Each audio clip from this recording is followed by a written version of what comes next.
ఆమదాల వలసలో రాజకీయ వాగ్వాదం మరింత ముదురుతోంది.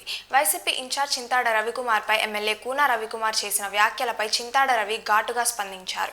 కూన రవికుమార్ నోటి వెంట వచ్చిన మాటలు అసభ్యంగా ఉన్నాయని విమర్శిస్తూ, నేను పనికిరానని ఎలా అంటారు, ఈసారి గెలిచి చూపిస్తాను అంటూ సవాల్ విసిరారు. తనకు ప్రజల మద్దతు ఉందని చెప్పిన ఆయన షుగర్ ఫ్యాక్టరీ మూతపడడం, ఇసుక కంకర దందాలపై కూడా ఆరోపణలు చేశారు. ప్రజల్లోనే తిరుగుతున్నానని, రాబోయే రోజుల్లో రాజకీయ పరిస్థితులు మారతాయని చింతాడ రవికుమార్ తెలిపారు.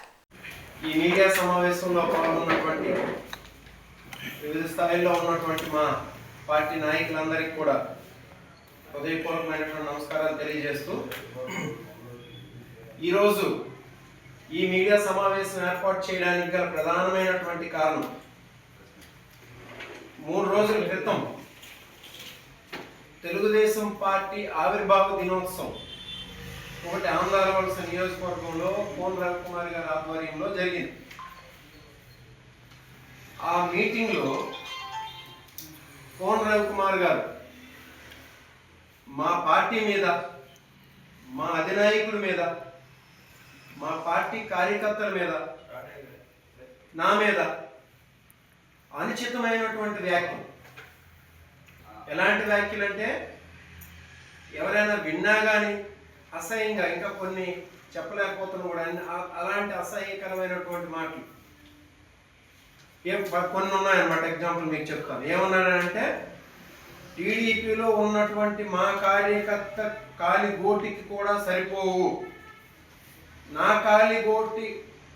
కాలిగోరు ప్రక్కన పెట్టు, మా కార్యకర్త కాలిగోటికి కూడా సరిపోవు అని, జగన్మోహన్ రెడ్డి గారికి దిక్కులేక నిన్ను ఇన్ఛార్జిగా పెట్టుకున్నాడని, నువ్వా ఈ నియోజకవర్గానికి నాయకుడు, అలా అని వెనుకకు తిరిగి చూస్తే ఏముంది నీకు, నువ్వెవరు ఈ నియోజకవర్గంలో, నీ స్థాయి ఏంటి, నీకున్నటువంటి అర్హత ఏంటి, చంద్రబాబు నాయుడు విమర్శిస్తున్నాడా, వాడి తాహత్ ఎంత, లోకేష్ విమర్శిస్తున్నాడా, వాడి అర్హత ఏంటి, రామ్మోహన్ నాయుడు గారిని విమర్శిస్తున్నాడా, వాడికి ఉన్న స్థాయి ఎంత. అలాగే టీడీపీ కార్యకర్తలు సోషల్ మీడియాలో పెట్టట్లేదంట తన తాలూకు పోస్టులు. మా క్యాడర్, వైసీపీ క్యాడర్ అంట సోషల్ మీడియాలో బాగా యాక్టివ్గా ఉన్నారంట. దానికోసం సోషల్ మీడియాలో పోస్టులు పెట్టడానికి ఆ విధవులకే ఫోన్లు ఉన్నాయా అనే మాటలు ఇంకా కొన్ని ఉన్నాయి. ఇలాంటి అనుచితమైనటువంటి వ్యాఖ్యలు కోన రవికుమార్ గారు గౌరవ అనాలన్నా రావట్లేదు. కోన రవికుమార్ ఎందుకనంటే, మనం సంస్కారం ఉండి మనం గౌరవించిన ఆ గౌరవాన్ని తీసుకునే సంస్కారం ఎదుటి వాళ్ళకు కూడా ఉండాలన్నమాట. అటువంటి సంస్కారం అనేది కోన రవికుమార్ గారికి లేదు, అది ఎప్పటికీ రాదు. ఆయన ఆ రోజు అన్నాడనంటే, ఆ మాటలు ఏంటంటే, ఆయన తాలూకు అహంకారాన్ని, ఆయన తాలూకు తలపొగురిని, ఆయనకుండే అభద్రతాభావాన్ని, అసహనాన్ని, అసూయని, తన కుటుంబమే ఉండాలి, తన కుటుంబం తాలూకు గోడలు ఎక్కడ పగిలిపోతున్నాయో అని అభద్రతాభావాన్ని, ఇంకా తనకుండే లిటరల్గా నోటి దోల్ని చూపిస్తున్నాయి తప్పించి ఇంకొకటి అందులో లేదు. సభ్య సమాజం ఏమి ఆ మాటలు గౌరవించేది. చూడండి, ఎక్కడైనా ఎండలో తిరిగినటువంటి దున్నపోతుకు కానీ గేదెకి కానీ ఒక చెట్టు మొదలు కానీ కనిపిస్తే, ఆ చెట్టు మొదలుకి వెళ్ళి దాని చర్మాన్ని రాసుకొని ఆ చర్మానికి ఉన్నటువంటి దురదను తీర్చుకుంటుందో, మన కోన రవికుమార్ గారికి ఏదైనా మైక్ దొరికితే తనకు ఉన్నటువంటి నోటి దోలని ఈ రకంగా తీర్చుకుంటాడు అనమాట. అది నిజమని చూడండి. ఇప్పుడు తను అన్నాడు, ఏమన్నాడు, కార్యకర్త కాలిగోటికి కూడా సరిపోనని చెప్పేసి, నా కాలిగోరు మాటకే నా కార్యకర్త కాలిగోటికి సరిపోనని చెప్పేసి. కార్యకర్త అంటే నీకు అంత చులకనా? కార్యకర్త అంటే ఎవరు? నిస్వార్థంగా పార్టీ కోసం పనిచేసి ఏమి ఆశించకుండా, ఏమి దక్కకపోయినా తన నాయకుడు బలపడాలి, తన పార్టీ గెలవాలి అని అహర్నిశలు కృషి చేసినటువంటి వ్యక్తి కార్యకర్త. అటువంటి కార్యకర్త రేపు పొద్దున్న ఒక ఎమ్మెల్యే స్థాయికో లేకపోతే ఇంకో స్థాయికో ఎదిగితే అలాగే కించపరుస్తావా? నీ పార్టీలో ఉన్నటువంటి కార్యకర్త ఆ స్థాయికి ఎదిగినా అంటే ఎదగకూడదా? ఇలాగే కించపరుస్తావా? నీకు నీ కార్యకర్తలు అంటే అంత చులకనే. మా పార్టీకి వచ్చేసరికి మా పార్టీ కార్యకర్తలు అంటే మాకు దేవుళ్ళతో సమానం. వాళ్ళే ఈరోజు మా పార్టీని నన్ను ముందుకు నడిపిస్తుంది. కార్యకర్తలు అంటే నీకు అంత చులకనమాట. ఇంకా చెప్తున్నావు, వెనుకకు తిరిగి చూస్తే నీకున్నదేంటి, నీ చరిత్ర ఏంటి, నీకున్న అర్హత ఏంటి, నీ స్థాయి ఏంటి అని పదే పదే మాట్లాడుతున్నాయి. ఒకసారి కాదు, పదే పదే ఈ మాటలు మాట్లాడుతూనే ఉన్నాం. అయితే మరి స్థాయిలు, అర్హతలు, చరిత్రలు ఒకసారి చూసుకుందాం. మరి నీ చరిత్ర ఒకసారి కానీ వెనక్కి తిరిగి చూస్తే నీ సొంత గ్రామంలోనే పెనుబర్తి గ్రామంలో దల్లవలస ఎంపీటీసీ రెండు కలిపి ఉండేవి కదా. ఒక ఎంపీటీసీగా, సర్పంచ్గా రెండిట్లో ఓడుకున్నటువంటి చరిత్ర నిజం కాదా ఇది? అలాగే ఉదయం లేచిన దగ్గర నుండి వందలాది లారీలు ఇసుక, కంకర అని చెప్పేసి ఏమి అడ్డు ఆపు లేకుండా 100 కోట్లు సంపాదించుకున్నటువంటి నీచమైన చరిత్రని ఉన్నారు. అక్కడ చూస్తే 70-80 మంది లేదు. అధికారంలో ఉన్నాం, పార్టీ అధికారంలో ఉంది, ఏదేదో కార్యక్రమాలు చేస్తున్నాం అని చెప్పేసి లేని కొన్ని ప్రచారాలు చేస్తున్నాం, అయినా ఎవరు రావట్లేదు. వాళ్ళకి చూస్తే 700 మంది ఉన్నారు. మా పార్టీ కార్యకర్తలు, మా పార్టీ క్యాడర్ అందరూ కూడా సోషల్ మీడియాలో యాక్టివ్గా ఉన్నారు. అది చూసి సహించలేకపోతున్నారు. సహించలేక ఎక్కడ వాళ్ళ కుటుంబంతో గోడలు బద్దలైపోతాయేమో భయం, అభద్రతాభావం, అసహనం. సో దాంతో వచ్చిన మాటలే తప్పించి ఇది ఇంకోటి కాదని కూడా మీకు తెలియజేస్తున్నాను. ఇంకా చెప్తూనే ఉన్నాడు ఆయన.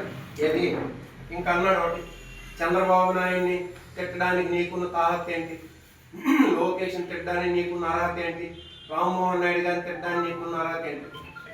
ఎప్పుడు విమర్శించడం. ఎప్పుడు నేను ఒకటే మాట చెప్తున్నాను, చంద్రబాబు నాయుడు గారిని అయినా, నారా లోకేష్ గారిని అయినా, ఇక్కడ ఉన్నటువంటి కేంద్ర మంత్రిని అయినా, ఇక్కడ ఉన్నటువంటి రాష్ట్ర మంత్రిని అయినా, ఇక్కడ ఉన్నటువంటి ఎమ్మెల్యేలైనా, లేకపోతే మన పియూసీ చైర్మన్ అయినా ఒక్కటే సూటిగా ప్రశ్నిస్తున్నాను. 17 సంవత్సరాలు ముఖ్యమంత్రిగా ఉన్నటువంటి చంద్రబాబు నాయుడు గారు, ఆయన కింద పనిచేస్తున్నటువంటి, ఆయన అధికారంలో ఉన్నటువంటి మీ మంత్రులు, మీ ఎమ్మెల్యేలు ఈ జిల్లాకు చేసినటువంటి ఒక్క ప్రయోజనకరమైన ప్రాజెక్టు ఉంటే చూపించండి. దాని ఫోటో తీసుకొని చూపించగలరా? మేము చూపిస్తాం. నిజంగా మీకు ప్రజల మీద చిత్తశుద్ధి ఉంటే, ప్రజలకి మీకు ఎన్నుకున్న ప్రజల మీద మీకు ఎటువంటి రుణం తీర్చుకునే ఆలోచన ఉంటే మీరు రండి, ఓపెన్ డిబేట్కి రండి. మీకు నచ్చిన ప్లేస్కి చెప్పమనండి, ఓపెన్ డిబేట్కి రండి, మేము వస్తాం. మా జగన్మోహన్ రెడ్డి గారు 5 సంవత్సరాల కాలంలో, మా రాజశేఖర రెడ్డి గారు, స్వర్గీయ రాజశేఖర రెడ్డి గారు తన 5.5 సంవత్సరాల కాలంలో ఈ జిల్లాకు తీసుకొచ్చినటువంటి ప్రాజెక్టులతో ఫోటోలన్నీ తెస్తాము. మీ చంద్రబాబు నాయుడు గారు 17 సంవత్సరాలు ఉన్నారు, ఆయన చేసినటువంటి ఒక్క ప్రయోజనకరమైన ప్రాజెక్ట్ ఉంటే దాని ఫోటో పట్టుకొని రండి. మీకు నిజంగా దమ్మున్నోళ్ళే. మరి మేము అనొద్దా? దానికి అర్హత ఏంటి? ఆ విమర్శించడానికి అర్హత ఉండాలా? ఒక ఒక ఒక పౌరునిగా ఆ అర్హత లేదా? రాజ్యాంగం మాకు హక్కు కల్పించలేదా? దానికి అర్హత ఏంటి? నిజంగా మీకు చిత్తశుద్ధి ఉంటే, మీకు చేతనైతే, మీకు దమ్ము ఉంటే వెళ్ళండి, చంద్రబాబు నాయుడు గారు నిలదీసి చెప్పండి, వాళ్ళు ఇలా మమ్మల్ని తిడుతున్నారు, మేము కొన్ని వెతికినా మీ గురించి ఒక ప్రాజెక్ట్ కనిపించట్లేదు, ఇంత నీచమైన బతుకమ్మది, ఒక్క ప్రాజెక్ట్ అయినా కొంచెం చేసి చూపించండి, ఒక మూలపేట పోర్ట్ అయినా కంప్లీట్ చేయండి, వంశధార రిజర్వాయర్ అయినా కంప్లీట్ చేయండి, ఆఫ్ షోర్ రిజర్వాయర్ అయినా కంప్లీట్ చేయండి, అట్లీస్ట్ మేము పేరు చెప్పుకుంటామని చెప్పి ఆయన నిలదీయండి. ఆయన నిలదీయగలిగే ధైర్యం మీకు ఉందా? ఆ శక్తి మీకు ఉందా? లేదు. లేకుండా ఇటువంటి కాలం రామ్మోహన్ నాయుడు గారు అన్నారు.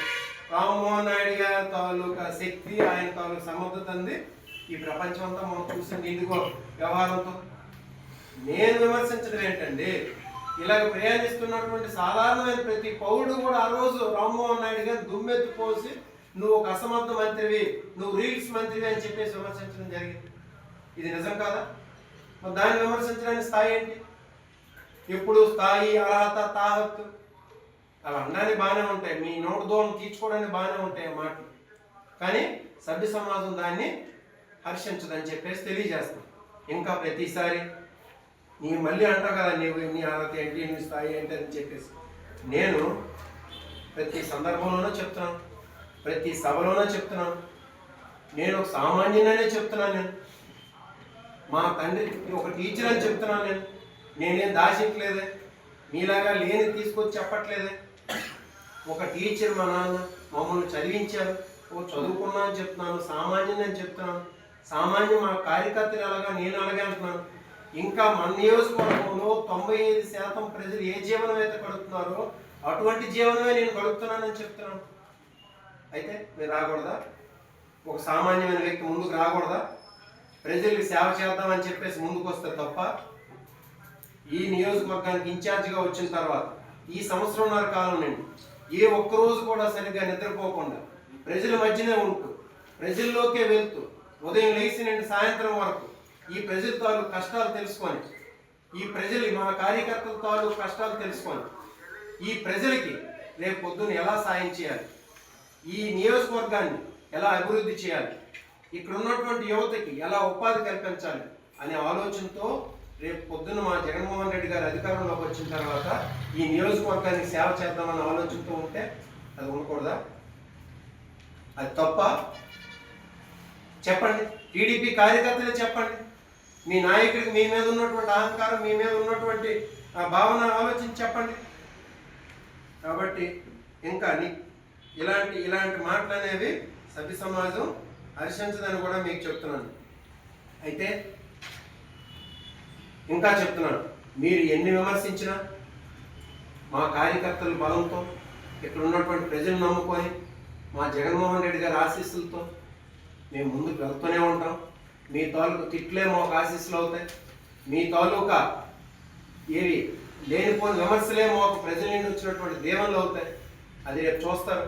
ఇంకా ఒక విషయం మీకు డైరెక్ట్గా అడుగుతున్నానండి. నిజంగా నేను సామాన్యునే, నా దగ్గర డబ్బు లేదు, నాకు కార్యకర్తలు సహకరించడానికి నువ్వు శక్తివంతుడివి, నాకు ప్రజల్లో సరైన బలం లేదు, హ్యాపీ గెలుచుకోవచ్చు కదా నువ్వు.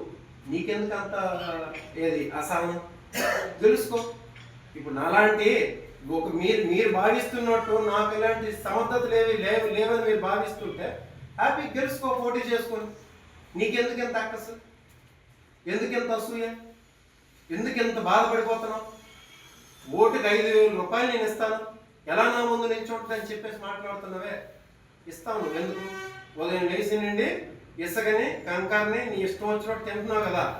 5,000 భూ కబ్జాలు చేసుకొని, భూ కబ్జాలు లేదు, దేవాలయ భూములు, కోటిపల్లిలో ఉన్న దేవాలయ భూములు తిన్నావు. అక్కడ నవభారత్ దగ్గర చెరువులు తినేసావు. ఇవన్నీ ఉన్నాయి. నువ్వు ఇస్తావు. నువ్వు 5,000 కాదు 10,000 ఇస్తావు. మేము అంత ఇవ్వలేం కదా.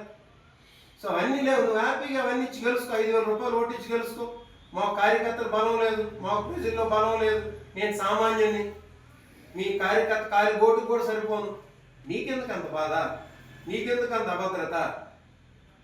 హ్యాపీగా పోటీ చేసి గెలుచుకో. ప్రజల మధ్యనంతో అది డిసైడ్ చేయాల్సిన ప్రజలు. నీ బాధ అంతా ఏంటంటే నీ కుటుంబం తాలూకు పునాదులు కదిలిపోతాయి, నీ కుటుంబం తాలూకు రాజకీయ గోడలు అనేవి బద్దలైపోతాయి. అది నీ బాధ, అక్కసు. దాన్ని చూడలేక ఇటువంటి మాటలు అనేవి వినిపిస్తున్నాయి. దాన్ని డిసైడ్ చేయాల్సింది మీరు నేను కాదు, ప్రజలు, ఓటర్ దేవుడు. వాళ్ళు డిసైడ్ చేస్తారు. గాబర పడొద్దు. 2009 వరకు 2029లో ఆ విషయాన్ని తేలుస్తాయి. రేపు ఇదిగో మాట్లాడిస్తాం, మరో 3-4 పెట్టేసి ఇక మీ కార్యకర్తలు నాయకులను పెట్టేసి రేపు తిట్టిస్తాం. వాళ్ళకు కూడా తెలుసు ఆ కార్యకర్తలు ఎంత హీనంగా నీచంగా చూస్తున్నాము. కాకపోతే వాళ్ళు తప్పదు. ఇప్పుడు ఏదో వాళ్ళకు ఒక ఇసుకలో 1 పైసా 2 పైసా ఓటాలు ఇస్తున్నావు కాబట్టి వాళ్ళు పిలిచిన వెంటనే తప్పకపోయినా తిట్టుకున్నా ప్రెస్ మీట్ పెడతారు, రేపు తిడతారు, పెట్టించదు. అందుకు ఇటువంటి మాటలు మాని మీ చేతనైతే ఆంధ్రవలస నియోజకవర్గానికి శాశ్వతంగా ఉపాధి కల్పించినటువంటి ఒక పథకం తీసుకురా, చూపించు. ఈ జిల్లా ప్రజల తాలూకు జీవన ప్రమాణాలు మార్చగలిగినటువంటి ఏదైనా ఒక కార్యక్రమం చేయి, అది చూపించు. ఇగో చాలా మంది చిన్న చిన్న ఉద్యోగస్తుల తాలూకా పొట్ట కొడుతున్నాం. అది కాకుండా వాళ్ళని అలాగే ఉంచి, వాళ్ళ ఉద్యోగాలు అలాగే ఉంచి మరి 10 మంది కొత్త ఉద్యోగాలు తీసుకురా, అది మంచి పని. లేదు ఒక చివరి స్థాయికి వచ్చింది మూలపేట పోర్టు, వెళ్ళి నువ్వు చంద్రబాబు నాయుడు గారి దగ్గరికి వెళ్ళి నువ్వు ఆ మూలపేట పోర్టు పూర్తి చేస్తావా, నేను లేకపోతే ఉరేసుకొని చావాలని చెప్పేసి బెదిరించి తీసుకురా, అది పేరుండిపోతుంది నీకు. పొట్టి శ్రీరాములు గారి లాగా చాలా రాష్ట్రంలో పేరున్నట్టు నీకు ఈ జిల్లాలో పేరుండిపోయింది. ఏది లేక నువ్వు బతికిందే ఉదయం లేచి నుండి హీనమైంది. ఇసుక కంకర భూములు ఇలాంటివి తినేసి, దేవుడు భూములు ఇక్కడ బాబాజీ మఠం భూములు తినేసి, అక్కడేమో నవభారత్ దగ్గర చెరువు తినేసి, కోటిపల్లి దగ్గర దేవాలయం పూజారికి ఇచ్చినటువంటి భూములు తినేసి, ఇలాంటి ఆక్రమణలు చేసుకొని అన్యాయాలు చేసుకొని కమిషన్లు తీసుకొని నువ్వెంకేమో మమ్మల్ని విమర్శిస్తావా, స్థాయి మాట్లాడతావా? ప్రజలు ఇవన్నీ గమనిస్తున్నారు. మేము ఇది పెట్టి ప్రెస్ మీట్ పెట్టి ప్రజలకు తెలియజేయాల్సిన అవసరం మాకుంది కాబట్టి తెలియజేస్తాం. అంతేగాని నీ మాటలు ప్రజలు ఎవరూ హర్షించేయడం లేదు. కావాలంటే ఒకసారి ఎంక్వైరీ చేయించు.